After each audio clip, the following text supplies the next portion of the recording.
শ্ৰদ্ধা ৰাইজ, এজন প্ৰজা নাৰুৰ প্ৰণাম গ্ৰহণ কৰিব।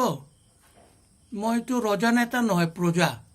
তাৰ কাৰণে এছেম্বলি কি কয়, পাৰ্লিয়ামেণ্ট এছেম্বলিত কথা পাতিব নোৱাৰোঁ, মেল মিটিঙতো যাব নোৱাৰোঁ।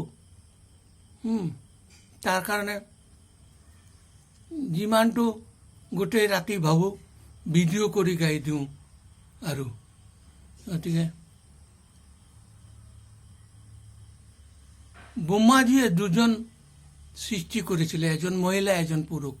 তেতিয়া নাৰায়ণে সুধিছিলে দুজন কিয় কৰিলে? তেতিয়া কৈছে সৃষ্টিক বচাব বঢ়াব হ'লে দুইজনে লাগিব, তো তোমালোকে তেওঁলোকক দেখাশোনা কৰিবা, তেওঁলোকক বচা বঢ়াৰ পথবিলাক দেখাবা। তেতিয়াৰ পৰা যুগে যুগে তেওঁলোকে ধৰাধামত আহিছে, সেইমতে বচা বঢ়াই গৈছে।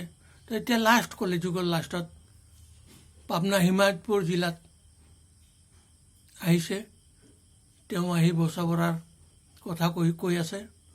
কিয় এই যুগততো আগৰ যুগৰ নিচিনা ৰজা হৈ ধেনু কাঠ চক্ৰ শংখ এইবিলাক লৈ অহা নাই, বামুণৰ ঘৰত আহিছে। গতিকে বহি মুখেৰে বুজাই বচা বঢ়াৰ পথ দেখাই আছে। তাৰ কাৰণে ময়ো ভাবিলোঁ, আৰে মোৰ নামটোতো নাৰায়ণ, মা দেউতাই ৰাখি দিলে, ময়ো মোৰ মগজুৰো যিমানটো আহে, মই তাত পাৰ্লিয়ামেণ্ট এছেম্বলিত যাব নোৱাৰোঁ। মই এজন সাধাৰণ প্ৰজা, ভিডিঅ' কৰি ৰাইজক কওঁ বাৰু।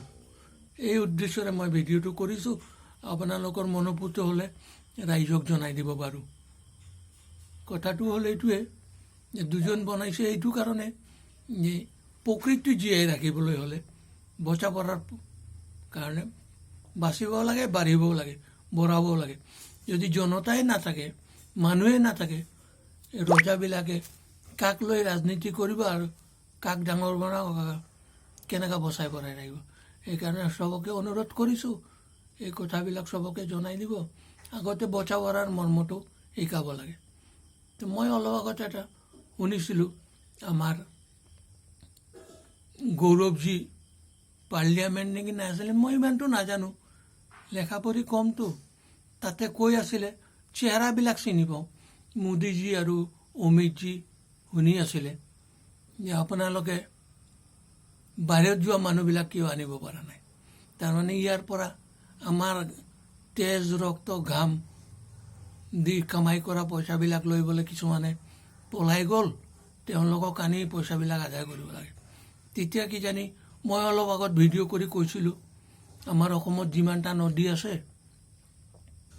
মোক সমজাই দিয়ক, 4টা ডিপাৰ্টমেণ্টৰ পইচা একলগ কৰি দিয়ক, আৰু এই পইচাটো দি থাকিলে যিমান দিনলৈকে কাম শেষ নহয় মই কৰি দিম। তেতিয়া অসমৰ আৰু বানপানী কেতিয়াও নহ'ব। নদীবিলাকত যিমানটো পানী আছে ইমানটো ফাগুন চ'ত মাহত যিমানটো থাকে 12 মাহত ইমানটোৱে থাকিব, শুকায়ো নাযায়, বাঢ়িও নাযায়, এইটো জানিব।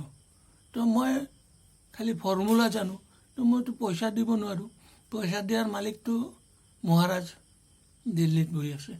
গতিকে তেওঁ যদি বেংকত ৰাখি পেলাই দিয়ে, বেংকৰ মানুহ মোৰ লগত বহিব, মই খালি হিচাপটো ৰাখিব পাৰিম, ক'ত কিমান খৰচা হৈছে, আৰু মই ফৰ্মুলাটো দেখাই দিম।